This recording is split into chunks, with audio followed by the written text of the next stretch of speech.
Assalamualaikum warahmatullahi wabarakatuh. Bismillahirrahmanirrahim. Alhamdulillahi rabbil alamin. Wabihi nasta'inu ala umurid dunya waddin. Wassalatu wassalamu ala ashrafil anbiya'i wal mursalin Sayyidina Muhammadin wa ala alihi wa ashabihi ajma'in. Subhanaka la ilma lana illa ma 'allamtana innaka antal alimul hakim. Wa tub 'alaina innaka antat tawwabur rahim. Rabbi shrah li sadri wa yassir li amri wahlul 'uqdatam min lisani yafqahu qawli. Inna rabbi bin nasi laraufur rahim. Amma ba'du.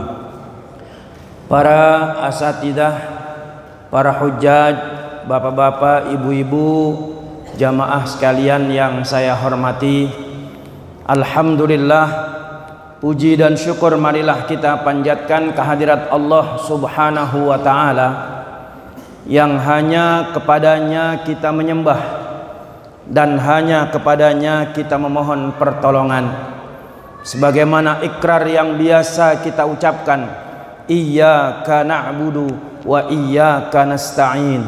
Hanya kepadamu kami menyembah dan hanya kepadamu kami memohon pertolongan.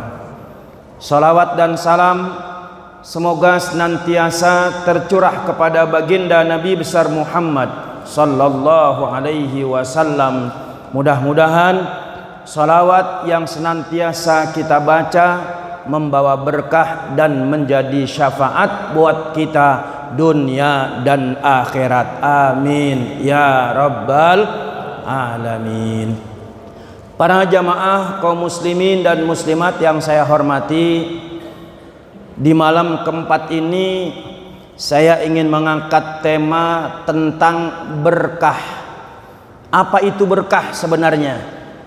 Namun waktunya mudah-mudahan cukup, karena dikasih waktu Ustadz Bakhtiar 15 sampai 20 menit.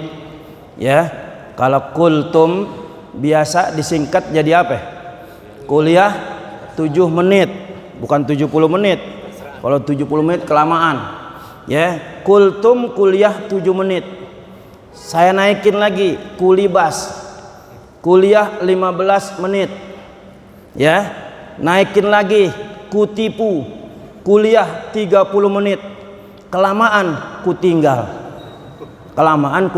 kelamaan. Makanya saya nggak mau lama-lama. Ya, sekedar menyampaikan tema tentang berkah.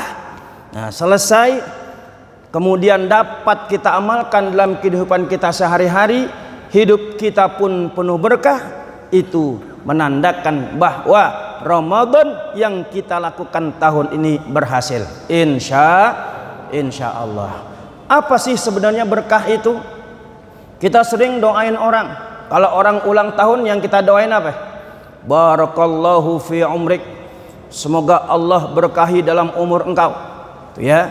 Kalau ada orang ngelahirin, doanya apa, Pak? Bapak, Ibu nengokin orang yang melahirkan, doanya apa? Nggak tahu. Emang nggak pernah nengokin orang ngelahirin?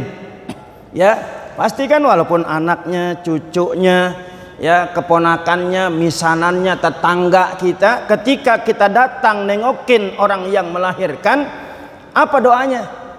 Barakallahu laka fil mauhubilak wa syakartal wahib wa ballagha asyuddahu wa rizqta birrahu. Itu doanya tuh. Ya, minimal kita baca barakallahu laka fil mauhubilak. Semoga Allah berkahi untukmu dengan anak yang Allah anugerahkan kepadamu. Tuh doanya. Kalau kita kondangan, resepsi, ketika salaman dengan kedua mempelai, apa doanya? Nggak hafal juga. Cuman kondangan doang datang. Ya, naruh duit 20.000, tulis nama, makan. Oh, makan kenyang. Kalau bapak-bapak sih jarang yang bawa pulang. Kalau ibu-ibu yang suka bawa pulang, tasnya gede. Ya, kondangan cuman 20.000. Doanya itu bermanfaat. Apa doanya? Barakallahu laka wa baraka alaika wa jama'a bainakuma fi khair. Ada laka, ada alaika. Apa yang dimaksud dengan barakallahu laka wa baraka alaika? Maksudnya barakallahu laka, semoga Allah berkahi Anda dalam keadaan kondisi senang, dalam keadaan bahagia. Wa baraka alaika, dan Allah berkahi Anda dalam keadaan kondisi susah. Tuh, kayak kemarin kondisi susah, kondisi Covid-19, tapi hidup kita penuh berkah. Kenapa? Karena kita ibadah kepada Allah Subhanahu wa taala. Ya. Kemudian kalau kita apalagi yang doanya mengandung keberkahan, banyak. Di pagi hari Nabi Shallallahu Alaihi Wasallam mendoakan kita, Allahumma barik li ummati fi bukuriha. Ya Allah, ya Tuhan, berkahilah untuk umatku di waktu pagi hari. Itu Nabi setiap hari mendoakan kita biar kita hidup berkah. Lalu apa berkah itu sebenarnya? Di dalam kitab Imam Ghazali pernah berkata, berkah itu yang pertama adalah ziyadatul khair, bertambahnya kebaikan kita. Ketika kita bekerja, jabatan kita naik. Kalau jabatan naik, pasti gajinya juga naik juga. Ya, itu berkah. Kita punya istri satu, kemudian punya anak. Dari punya anak, punya cucu, nambah istri lagi juga berkah juga. Pengen? Pengen nggak? Biar berkah. Kalau saya sih cukup satu deh. Ya, cukup satu, yang penting berkah. Nanti anak-anak kita yang kita didik biar mereka menjadi anak-anak yang pintar, anak-anak yang soleh. Itulah yang kita rasakan hidup penuh dengan keberkahan di dunia ini. Ya, jadi yang pertama ziyadatul khair, bertambahnya kebaikan. Tapi apakah cukup dengan bertambahnya kebaikan, naiknya jabatan kita, kemudian gaji kita naik? Apapun yang kita inginkan kita dapati? Tidak. Kata Imam Ghazali, yang kedua adalah ziyadatut ta'ah, bertambah taatnya kita kepada Allah Subhanahu wa taala. Buat apa rezeki bertambah banyak, rumah punya banyak, mobil juga punya banyak, kos-kosan banyak, tapi tidak bertambah ibadahnya kepada Allah Subhanahu wa taala, tidak bertambah taatnya kepada Allah Subhanahu wa taala, itu tidak akan terasa berkah. Mungkin cuman di mulut saja dia katakan alhamdulillah berkah, tapi sembahyang kagak, puasa juga enggak mau. Orang yang seperti itu zohiriyahnya saja dilihat berkah, tetapi hatinya tidak akan merasakan keberkahan dari Allah Subhanahu wa taala.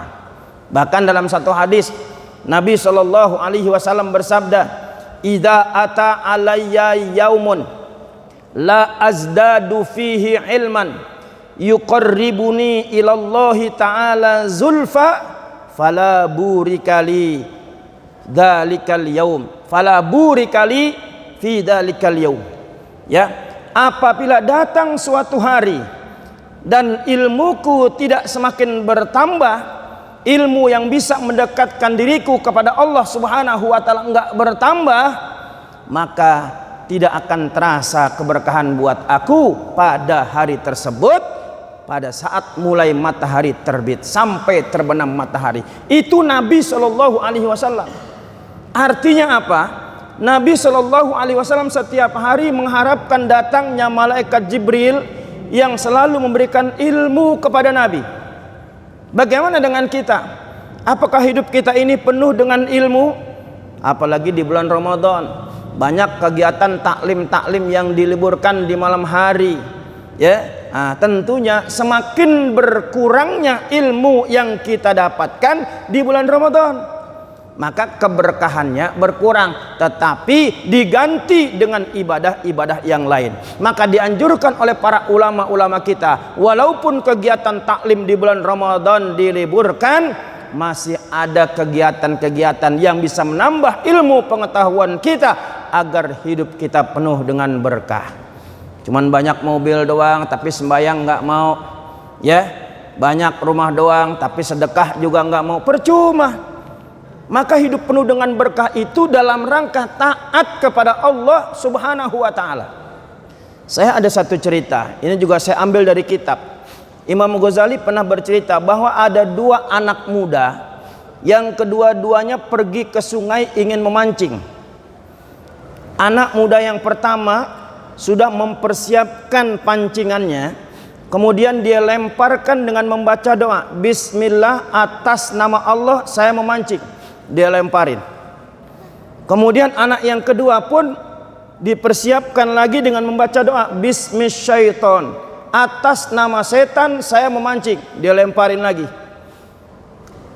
Setelah lama anak muda ini memancing, ya, begitu selesai anak muda yang membaca Bismillah atas nama Allah, dari lamanya waktu dia memancing cuman mendapatkan 1 ekor ikan. Sementara anak muda yang membaca Bismisyaiton atas nama setan, ikan yang dia dapatkan itu banyak. Nah, timbul di dalam hati orang yang membaca Bismillah, pengen tahu apa sih yang dibaca. Gue dari tadi mancing baca Bismillah cuma dapat 1 ekor ikan. Ya, apa sih yang dibaca? Begitu mereka selesai berdua memancing, orang yang baca Bismillah ini nanya, Bang, tadi ente mancing baca doa, doanya apa sih? Kok bisa dapat ikan begitu banyak? Dia bilang, emang ente baca doa apa? Kok cuma dapat ikan 1 ekor dari tadi? Padahal kita mancingnya bareng. Kata orang yang baca Bismillah, gue baca Bismillah atas nama Allah aku memancing. Oh itu, kalau gue bacanya lain. Gue bacanya Bismisyaiton, atas nama setan aku memancing. Maka dapat banyak. Nah, kira-kira Pak, kalau dikasih doa kayak begitu, buat mancing besok, ya, buat mancing besok, nih biar dapat banyak, mau nggak? Mau nggak Pak? Ogah. Kalau orang yang ngerti, orang yang pengen hidupnya berkah itu nggak mau. Kenapa? Karena itu bentuk istidraj, sesuatu yang diulur oleh Allah Subhanahu wa taala. Ya. Maka orang yang membaca Bismillah itu penasaran, dia nanya, oh ternyata bacanya Bismisyaiton. Tetapi orang yang membaca Bismillah atas nama Allah, walaupun 1 ekor ikan yang dia dapatkan diolah, dia merasakan kenikmatan. Istrinya makan enak, anaknya juga makan enak, walaupun cuman 1 ekor ikan yang dia dapatkan. Tetapi orang yang membaca Bismisyaiton atas nama setan, walaupun ikan yang dia dapatkan banyak, dia tidak merasakan kepuasan apa-apa dari ikan yang dia dapatkan dan dia olah tersebut. Ini yang namanya berkah. Makanya berkah itu bisa diaplikasikan dalam artian ibadah. Ya, jadi kalau ada orang cuman kaya doang tapi nggak mau ibadah, mungkin orang bilang, oh dia enak ya hidupnya berkah. Itu zohiriyahnya doang, hatinya nggak berkah. Tapi ketika melihat ada orang yang mendapatkan ujian, mendapatkan musibah, tapi dia tetap beribadah kepada Allah Subhanahu wa taala, maka orang itulah yang mendapatkan keberkahan dari Allah. Tuh, makanya hati-hati, yang namanya berkah itu tidak hanya dilihat dari materi saja, tidak hanya dilihat dari zahiriyahnya saja, tetapi lihat bagaimana orang itu mengisi hidup dan kehidupan ini, mendekatkan diri kepada Allah Subhanahu wa taala. Tuh, makanya kalau kita pengen hidup berkah, ya apa yang harus kita lakukan? Itu kata Imam Syafi'i, kata Imam Ghazali tadi, ziyadatut ta'ah, bertambahnya taat kita kepada Allah Subhanahu wa taala. Makanya di bulan Ramadan yuk kita tingkatin taat kita. Sebab kadang-kadang ada orang yang di bulan Ramadan, Masya Allah ibadahnya luar biasa, begitu selesai Ramadan kumat lagi, ya kumat lagi. Ramadannya rajin, puasanya rajin, tarawihnya juga rajin, ya sholat subuh berjamaahnya juga rajin. Tapi begitu selesai Ramadan kembali lagi kumat. Nah yang begini, yang hidupnya tidak terasa keberkahannya. Kalau ingin kita merasakan hidup berkah, walaupun harta tidak banyak, rumah ngontrak misalnya, ya, tetapi kita merasakan nikmat hidup di dunia ini, merasakan kepuasan dengan apa yang telah Allah berikan kepada kita semua. Itu baru terasa kenikmatannya, ya, keberkahannya. Jadi kata Imam Ghazali, yang namanya berkah itu yang pertama ziyadatul khair, bertambahnya kebaikan kita, ya, jabatan kita naik, ya, harta kita, gaji kita juga bertambah, anak-anak kita juga bertambah, cucu kita, cicit kita, dan seterusnya bertambah. Tetapi tidak cukup sampai di situ, harus bertambah lagi taatnya kita kepada Allah Subhanahu wa taala. Kalau ingin, ya, merasakan hidup penuh dengan berkah ini, yuk kita tingkatkan ibadah kita kepada Allah Subhanahu wa taala. Kesempatan, ya, kesempatan di bulan Ramadan, perbanyak amaliyah sunnah. Ya, tidak hanya amaliyah wajib saja yang kita lakukan, tapi amaliyah sunnah itu juga harus kita laksanakan. Nah, untuk menghadapkan keberkahan ini, ya, saya baca dalam satu kitab, ada 3 amalan yang biasa dilakukan oleh Nabi Shallallahu Alaihi Wasallam di bulan Ramadan, lebih gencar lagi, ya, lebih serius lagi, lebih sering lagi. Apa 3 amalan tersebut? Yang pertama adalah sedekah, yang kedua i'tikaf, dan yang ketiga memberi makan orang untuk berbuka puasa. Nah, kalau 3 amalan sunnah ini dilakukan, insya Allah hidup kita akan berkah. Ya, makanya saya mengajak pada diri saya dan kita semua, yuk banyakin sedekah. Ya, banyakin sedekah, masuk masjid, ada kotak amal, atau ada orang yang lewat bawa kantong, jangan tinggalkan begitu saja. Itu kesempatan buat kita. Bahkan guru saya bilang, kalau masuk masjid bawa duit cuma 2.000, itu penghinaan buat masjid. Ya, 2.000 perak masukin kotak amal, maaf, itu penghinaan buat masjid. Kenapa saya katakan penghinaan? Kita masuk ke toilet rest area saja udah berapa ya? Sekarang udah 2.000, 3.000 naik. Ya, 2.000 atau 3.000 naik. Tuh. Nah, masa masuk masjid disamain sama masuk toilet? Minimal harusnya 5.000. Makanya kesejahteraan masjid itu biar terjamin. Ya, seminggu yang lalu sebelum masuk bulan Ramadan, dari MUI Kecamatan Setiabudi studi banding ke Jogokarian. Tuh, kenapa Jogokarian? Masjidnya masih bagusan, jujur masih bagusan masjid kita Tangkupan Perahu. Luasnya pun luasan masjid Tangkupan Perahu. Tapi kenapa mereka bisa bersedekah begitu hebat? Ya, ada yang sepatunya hilang diganti. Di sini diganti nggak kalau sepatunya hilang? Insya Allah. Ya, insya Allah punya orang gantinya. Punya orang lagi. Ini pakai punya gue dah. Kalau benar begitu ya. Kalau di sini hilang begitu, ini pakai punya gue dah. Ntar kalau ada gue gantiin. Kapan tahu gantinya? Bahkan katanya kalau motor hilang juga diganti. Tuh, dari mana dananya kok bisa seperti itu? Memang saya lihat kotak-kotak amalnya banyak, nggak kayak kita. Kita kotak amal cuma berapa kotak doang. Jogokarian masjidnya Pak, itu kotak amalnya banyak.